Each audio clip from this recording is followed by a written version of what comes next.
मैं मनीष कुमार भोज आप सभी का अपने YouTube चैनल पहाड़ एजुकेशन में हार्दिक स्वागत करता हूं। दोस्तों, मैं आज सर्वप्रथम आप सभी को राम जन्मभूमि अयोध्या में जो रामलला की प्राण प्रतिष्ठा होने जा रही है, आप सभी को मेरी ओर से ढेरों शुभकामनाएं और आप सभी की मनोकामनाएं 2024 में परिपूर्ण हो और ये जो वर्ष है आप सभी के लिए मंगलकारी हो और आप लोगों के सुख समृद्धि से यह परिपूर्ण हो।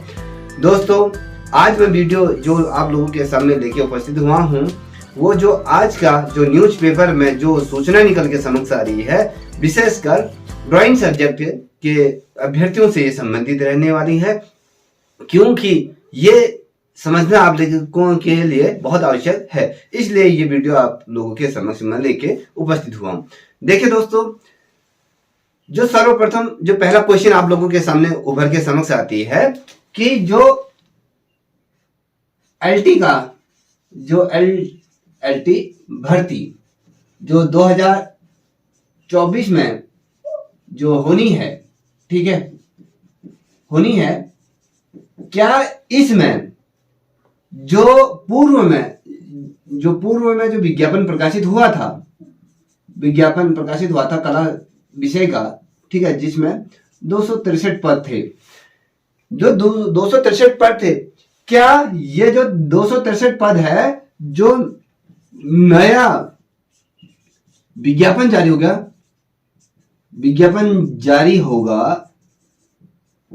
होगा उसमें ये जुड़ने वाले हैं? ये सबसे बड़ा क्वेश्चन मार्क है। तो दोस्तों, आपको मैं बता दूं, आज अधीनस्थ सेवा चयन आयोग के माध्यम से एक प्रेस रिलीज यहां पर जारी किया गया है, जिसके अंतर्गत दो टूक शब्दों में आर एस टोलिया जी ने, इनके जो अध्यक्ष हैं, उनके द्वारा स्पष्ट तौर पर यह कह दिया है कि जो ये 263 जो पद हैं, ये आपके जो आने वाली जो विज्ञापन है, जो ये विज्ञापन जो बहुत से बच्चे पूछे थे कब आएंगे। देखिए, आचार संहिता की बात करूं तो आचार संहिता आपकी लगने से पूर्व ये विज्ञापन आपको देखने को मिल जाएगा, क्योंकि जिस प्रकार से अधीनस्थ सेवा चयन आयोग ने जो पूर्व में जो वार्षिक कैलेंडर जो जारी किया था, उसके आधार पर धीरे धीरे क्रमशः अलग अलग पदों पर विज्ञापन जारी होते जा रहा है। तो ये लेके चलिए कि जो एलटी का जो विज्ञापन है वो आपको फरवरी 2nd वीक के बाद जारी होते हुए देखने को मिलेगा। उससे पहले विज्ञापन जारी नहीं होगा। उससे पूर्व जो छूटे हुई जो विज्ञापन है, उन विज्ञापनों में यहाँ पर आयोग उसको जारी करेगा। तो कहने का मतलब है कि आपके फरवरी में ही जो एलटी का जो विज्ञापन रिलीज होगा। तो जो सबसे बड़ा जो क्वेश्चन है कि भैया 263 जो पद हैं, इन पदों पर क्या आयोग ये फैसला लेगा कि जो 2024 में जो भर्ती आएगी उसमें इनको जोड़ दिया जाएगा? तो बिल्कुल सही आप ये सुन रहे हो। तो आयोग का ये कहना है, आज के जो न्यूज़पेपर आपको मैं ये मेरे बगल में आप देख पा रहे होंगे, तो यहाँ पर ये स्पष्ट से कह दिया है कि ये जो 263 पद है, जो नया विज्ञापन आएगा उसमें जोड़ा जाएगा। अब नया विज्ञापन जो आएगा उसमें अगर जोड़ा जाएगा, देखिए पूर्व के जो पद थे, पूर्व में आपके 263 पद थे, ठीक है, 263 पद थे।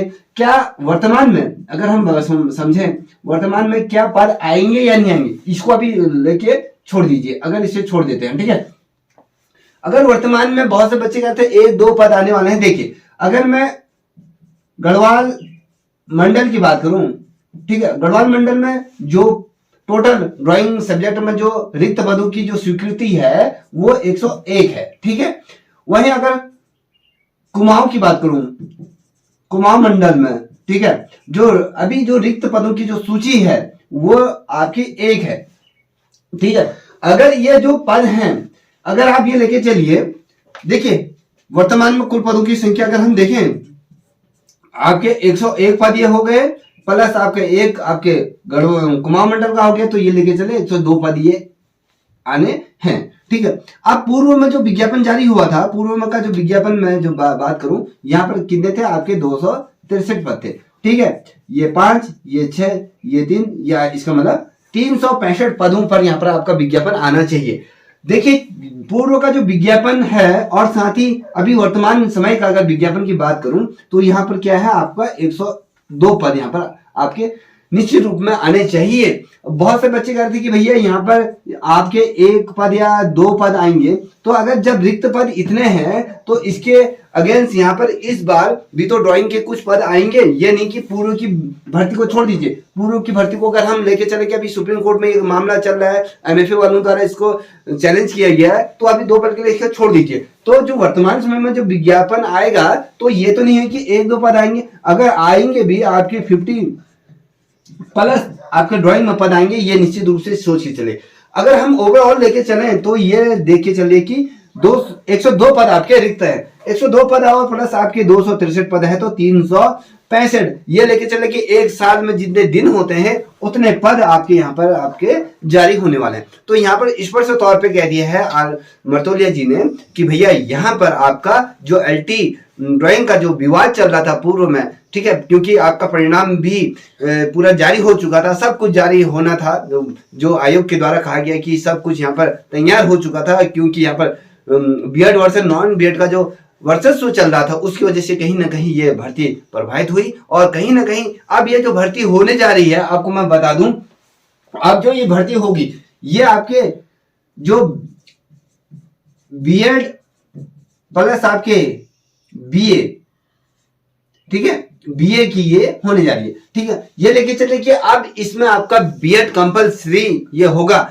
ठीक है। अब जो इसमें जो विषय रहेगा सब लोग ध्यान से देख लीजिए, 30 नंबर का विषय आपका वो सीडीपी, ठीक है। सीडीपी जो रहेगी आपकी ये 70 नंबर का आपका सब्जेक्ट और 30 नंबर का आपका क्या होगा, जो सीडीपी होगा टोटल 100 नंबर का। ये लेके चलिए कि इस बार आपकी सीडीपी भी आपकी आने वाली है। जो इस बार जो पद आएंगे तो ये लेके चलिए बढ़ के ही आएंगे, घट के तो पद आएंगे नहीं, ये लेके चलिए। क्योंकि अगर अभी विज्ञापन इसलिए रिलीज नहीं होगा, अभी देखते हैं, क्या पता ये जो एमएफए वालों ने जो ये सुप्रीम कोर्ट में जो याचिका दायर की है उस पर क्या डिसीजन है, अभी इस बारे में कोई भी जानकारी नहीं है। तो ये लेके जब आयोग के अध्यक्ष द्वारा ये स्पष्ट तौर पे बच्चों को ये सूचित कर दिया गया है कि आप लोग इस चीज के लिए तैयार रहिए, क्योंकि ये जो सूचना दे दी गई है इसमें ये नहीं हो कि भ्रांति ना हो, तो इससे पूर्व ही आगाह कर दिया है। इसमें जो स्पष्ट से लिखा है, आप लोगों को सूचित कर दिया गया है कि निश्चित रूप में जो पूर्व के जो पद हैं वो पद यहाँ पर जुड़ के आने। अब सबसे बड़ी दुविधा एक यहाँ पर सामने दुविधा आ रही है, आयु, अगर पूर्व में जो पद जुड़ते हैं उसमें आयु सीमा की, ठीक है, सीमा की यहाँ पर बड़ी समस्या यहाँ पर देखने को मिलेगी। आयोग ने कह दिया है कि भैया यहाँ पर समय जो आयु सीमा है उसमें छूट नहीं दी जाएगी, ठीक है। अब इसमें बहुत से ऐसे अभ्यर्थी होंगे, ठीक है, जो इस 4 साल, अगर हम 2020 से लेके 2020 से 2024 आ गया, 4 साल का जो समय ये रहा, तो इस समय बहुत से लोगों की एज ओवर होगी, ठीक है। अगर इनको छूट नहीं मिलती है तो इस भर्ती प्रक्रिया से इस वर्तमान समय में ये लोग वंचित हो जाएंगे। अब सरकार को कहीं ना कहीं इन लोगों को वंचित ना करते हुए इनको एज में क्या करना चाहिए, छूट अवश्य देनी चाहिए। जितने साल का ये ब्रेक लगा था इतने साल का इनको छूट देना चाहिए, जिससे कि ये लोग भी इस भर्ती का क्या करें, तैयारी कर सके, इसका लाभ उठा सके। जो लंबे समय से मान लीजिए ये भर्ती अब अगर नॉन बीएड और बीएड का वो जो केस चल रहा था अगर नहीं होता तो मुझे लगता है कहीं ना कहीं इन लोगों को भी यहाँ पर नियुक्ति मिल जाती। कहीं ना कहीं इसमें बहुत कुछ गलत हुआ है, ठीक है। अगर हम देखें तो इन लोगों के लिए तो नुकसानदायक है। जिन बच्चों की एज कम है चलो उनके लिए तो ठीक है, आप तैयारी कर लोगे, मगर जिन लोगों की एज ओवर हो गई है और कहा जा रहा है, आयोग द्वारा स्पष्ट कह दिया है कि भैया इनको इसमें आपको सम्मिलित नहीं किया जाएगा, एज में छूट नहीं दी जाएगी और आपकी जो फीस है फीस में भी आपको शुल्क में भी छूट नहीं दी जाएगी। कहीं ना कहीं तो गलत है ना। देखिए मैं सबसे बड़ी चीज आपको सामने कहना चाहता, देखिए 2020 से अगर हम लेके चलें 2021 में, ठीक है, तो कम से कम 2-2.5 साल का जो नियुक्ति हो जानी चाहिए थी वो बिल्कुल भी नहीं हुई। तो जैसे अभी वर्तमान समय में इसी महीने आपके एलटी का जो तीसरी वेटिंग लिस्ट जारी हुई थी, बहुत दुख हुआ कि वेटिंग लिस्ट को देख के कि भैया ड्राइंग सब्जेक्ट के अभ्यर्थियों ने भी तमाम ये परीक्षा दी थी और उनका भी रिजल्ट जारी होना चाहिए था, उन लोगों को भी समय पर नौकरी मिलनी चाहिए थे। दुर्भाग्य ये रहा कि ये भर्ती प्रक्रिया ना उगली जा रही था ना निकली जा रही थी, ना इसका रिजल्ट आ रहा था, ना इस पे कोई समाधान निकल पा रहा था। अब क्या है, दो वो जो भर्ती जहां पर उन बच्चों को वहां पर नियुक्ति मिल जानी चाहिए थी, कितना लंबा समय उनका जीवन का क्षणिक बर्बाद हुआ। अब देखिए, जो 4 साल का समय कम नहीं होता है, जो बच्चा पहले जिस रफ्तार से पढ़ता होगा, जो उसकी बौद्धिक क्षमता होगी, और जो ये 3-4 सालों का जो मानसिक उत्पीड़न रहा होगा उसके जीवन में, क्या वो उतना फोकस रख पाएगा इस भर्ती परीक्षा में? अगर देखिए, जो बच्चा पहले 92% लेके आ रहा था, क्या जरूरी है क्या वो बच्चे का मानसिक संतुलन इतना ही इस समय भी हो? मुझे नहीं लगता कि वो बच्चा इतना क्रॉस कर पाएगा, इतनी फाइट दे पाएगा, क्योंकि भैया जो 3 साल का जो मानसिक उत्पीड़न उस बच्चे ने झेला है, कहीं ना कहीं उसका ये जो प्रभाव जो वर्तमान समय में जो आने वाली जो भर्ती है उसमें उसको स्पष्ट तौर पे देखने को मिलेगा। अब वहां पर सब्जेक्ट था, अब यहाँ पर आपका जो सीडीपी भी यहाँ पर आपको देखने को मिल रही है। तो आई होप ये लेके चलेगी। बहुत से बच्चे, मुझे सुबह भी फोन आया था, सर इस पे वीडियो बना दीजिए, तब मैं ये वीडियो बना रहा हूँ कि भैया कि इसमें पद जुड़ेंगे नहीं जुड़ेंगे। तो जब आयोग द्वारा स्पष्ट तौर पर आपको कहीं ना कहीं एक संकेत दे दिया है, तो निश्चित रूप में ये पद यहाँ पर जुड़ेंगे। तो इसके लिए तो अलग से विज्ञापन जारी तो आयोग नहीं करेगा, मुझे जहां तक लगता है, क्योंकि ये भर्ती प्रक्रिया में ही आपके पद यहाँ पर जुड़ेंगे, उससे पूर्व यहाँ पर कुछ भी नहीं होने वाला। ठीक है, अब देखिए, बहुत से बच्चे लंबे टाइम से अभी तैयारी करते हुए आ रहे हैं, आप लोग अपनी तैयारी कर लीजिए। अगर ये पद इस बार तो आप ये लेके चलिए कि पदों की संख्या 365 पद अगर हो जाते हैं, अनुमान ये लेके चलो, अगर यहाँ पर मान लो 102 पद नहीं भी आते हैं, अगर 50 पद भी आते हैं तो भी आपके अच्छे खासे पद यहाँ पर हैं। तो मान लीजिए अगर 365 पद अभी आ भी जाते हैं, 2 पद के लिए सोचिए, तो यहाँ पर थोड़ा सा अगर मेहनत करोगे, जितने भी तमाम अभ्यर्थी हैं जो बीएड किए हुए हैं, तो निश्चित रूप में आप लोगों को यहाँ पर सिलेक्शन अवश्य होगा। और जहां तक मुझे लगता है कि जो एमएफए वाले हैं, कहीं ना कहीं उनके लिए भी यहाँ पर कोई ना कोई रास्ता यहाँ पर देखने को मिलेगा। कहीं ना कहीं सरकार उनको भी मद्देनजर रखते हुए इस भर्ती प्रक्रिया में किस प्रकार से उनका सम्मिलित किया जा सकता है, या फिर उन लोगों ने जिन्होंने बीएड किया हुआ है, ऐसे बहुत ढेर सारे एमएफए वाले मेरे संपर्क में हैं, और ऐसे बच्चे भी हैं जिन्होंने एमएफए लखनऊ से किया हो या फिर अलग अलग जगहों से एमएफए किया है, तो वो लोग भी बीएड कर चुके हैं। ठीक है, गढ़वाल विश्वविद्यालय से, कुमाऊं विश्वविद्यालय से, तमाम अलग अलग जगहों से उन्होंने क्या किया है, बीएड किया है। तो कहीं ना कहीं वो भी इस भर्ती प्रक्रिया में सम्मिलित होंगे। बहुत से अभ्यर्थी कह रहे थे कि बीएड नहीं होता है, तो मैं इसलिए कह रहा हूं क्योंकि मेरे सामने प्रत्यक्ष तौर पे जो एमएफए वाले बीएड कर चुके हैं, ठीक है, और यहाँ तक कि टीटी भी पास है। तो ये लेके चलिए, अगर यहाँ पे सिर्फ बीएड की क्वालिफिकेशन दी जाती है, तो अगर वो बच्चे अगर अप्लाई करते हैं तो निश्चित रूप में उनको भी शामिल किया जाना चाहिए, मेरा ऐसा मानना है। आगे जब जिसमें विज्ञापन जारी होगा तो वहां पर क्या दिशा निर्देश आयोग देगा, ये स्पष्ट तौर पर ये देखने लायक होगा।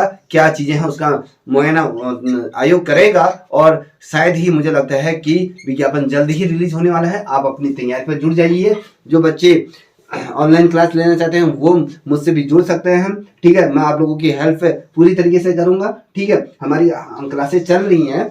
ठीक है, तो जो इसका लाभ उठाना चाहते हैं तो उठा सकते हैं। तो ये निश्चित चलिए 263 पदों का विज्ञापन यहाँ पर आने वाला है, और साथ ही यहाँ पर जो पद आएंगे, मान लीजिए 50 पद जुड़ गए, तो ये लेके चले कि अगर मैंने जो पूर्व में जो ये पूरे रिक्त पद हैं उन पदों के आधार पर अगर, तो मैंने कह दिया कि 365 पद यहाँ पर आने वाला है। सबसे ज्यादा वैकेंसीज जो इस बार की एलटी भर्ती परीक्षा की अगर बात करूं तो वो आपके ड्राइंग सब्जेक्ट में ही रहने वाली। बहुत से बच्चे मेरे को ये भी कह रहे थे कि अगर जो पूर्व का जो विज्ञापन है इसमें अगर नहीं आता है तो यहाँ पर 5-6 पद आएंगे, तो सर क्या हम एलटी ड्राइंग की तैयारी करें? हमारा जो इंग्लिश सब्जेक्ट भी है, एसएसटी सब्जेक्ट भी है, तो कहीं ना कहीं उन सब्जेक्टों में अधिक पद आ रहे हैं। तो मैंने उन लोगों से यही कहा था कि अगर जहां पर अधिक पद आ रहे हैं तो उसी तरफ को जाइएगा। तो अभी यहाँ पर अगर आज के जो न्यूज़पेपर के आधार पर तो ऐसा लग रहा है कि 365 पद यहाँ पर आ रहे हैं। तो 365 पद अगर टोटल आते हैं तो बहुत अच्छी बात है, 263 पद भी आते हैं तो बहुत ही अच्छी बात है। तो आप लोगों का सिलेक्शन होने की उम्मीद 100% बढ़ जाती है। थोड़ा सा आप परिश्रम करोगे, निश्चित रूप में आपको मंजिल मिलेगी। देखिए, कहते हैं कि भैया जब तैयारी करने के वक्त अगर कोई बच्चा अगर मौज करा, जिस बच्चे ने अगर परिश्रम करने के समय अगर मौज मस्ती करी, तो जिस समय मौज मस्ती करने का जब समय आएगा तो उस समय उसको परिश्रम करना होगा। इतना निश्चित रूप से ध्यान में रखिएगा। तो आज की वीडियो यहीं तक। अगर आपको ये वीडियो अच्छी लगी हो तो प्लीज इस वीडियो को भी लाइक शेयर सब्सक्राइब अवश्य करें, साथ ही अपने दोस्तों के साथ करें। तब तक के लिए इतना ही। जय हिंद, जय भारत, जय उत्तराखंड।